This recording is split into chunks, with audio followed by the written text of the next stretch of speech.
11 into the World Trade Center's North Tower at 9:03 a.m. Eastern Standard Time. 5 hijackers crashed United Airlines Flight 175 into the World Trade Center's South Towers. Both towers soon collapsed. At 9:37 a.m. Eastern Standard Time, 5 hijackers crashed American Airlines Flight 77 into the Pentagon. United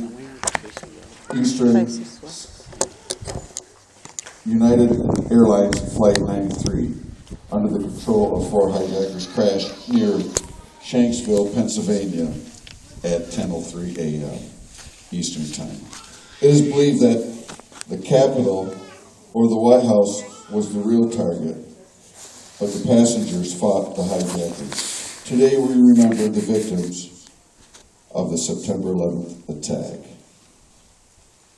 Ladies and gentlemen, please welcome Anthony Mondal.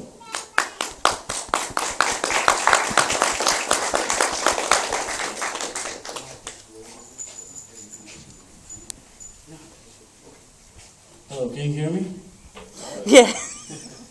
Thank you, Lionel, and a big thank you to Lou Baxter. Good morning, it's an honor to be here. This time of the year, a big black cloud hangs over me, even though it has been 13 years. The memory of the World Trade Center North Tower, floors 93rd to 100th, is still very vivid in my mind. It seems only yesterday that I used to go to work at that building. I worked for Marsh McLennan, a stock company, and was a security supervisor on the weekends, and made the rest of my hours from Tuesday morning onwards. My free hours were devoted to auditions and my passion for writing, and that is what saved me that day. I remember being interviewed for the position at a different location by my boss, Mr. Barry Trishbaum. I asked where the work location was, and he simply said, a tall, high-rise building.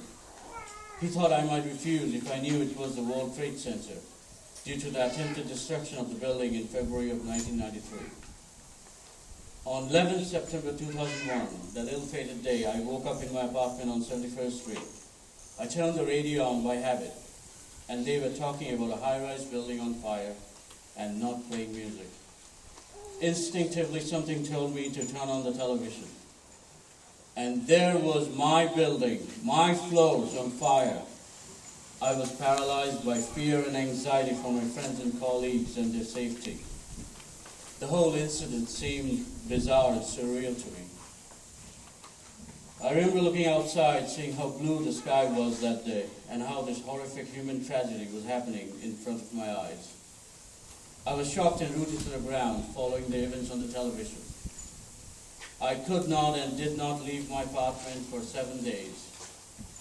My life was simply sitting and watching events unfold on television. A tremendous sense of guilt came over me as I tried to figure out why them and not me.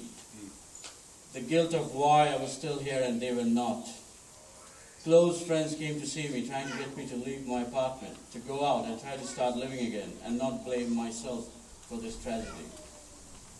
Soon enough, the nightmares began, dreams of my friends and boss. I could feel the anger of my friend Andrew Bailey. He was a young guy, Persian. He was angry that his life was cut short in such an untimely fashion. I did not know what to do but hope and pray for them. I was placed at a new site by my security company at a stone's throw distance from the World Trade Center. And each day I would pass the World Trade Center building, and the building looked like a rag doll.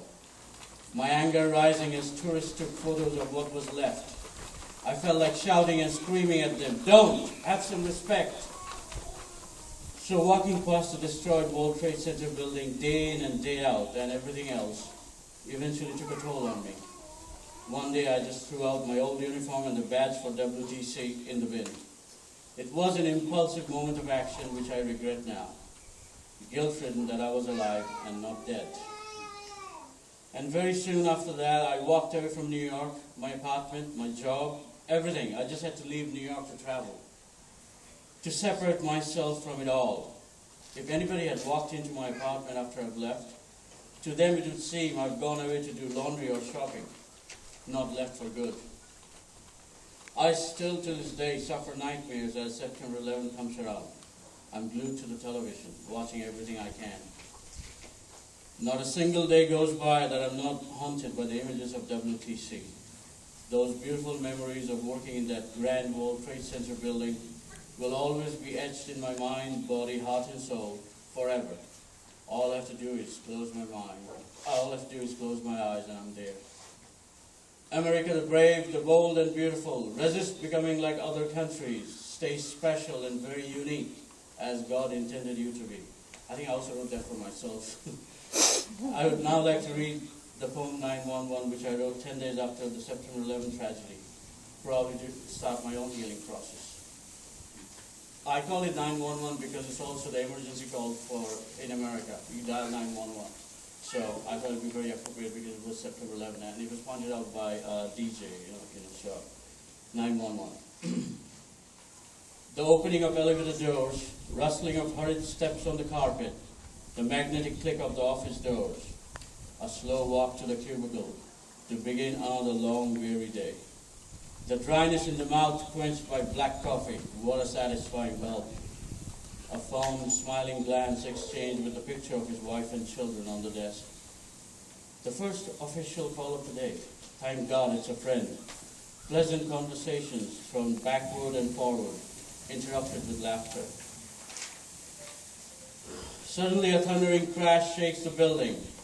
Paper and debris flying everywhere. Fire and smoke engulf the floor. People scrambling for the exit door. Chaos, panic, pandemonium, and mayhem. Packed stairways filled with anxious people. Trapped workers screaming for help.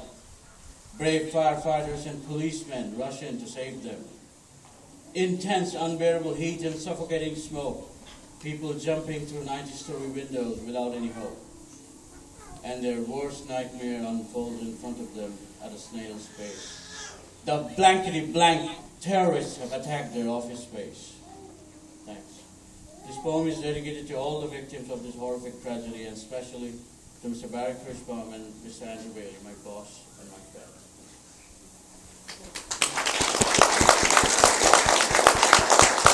Thank you, Anthony. Pastor Tim.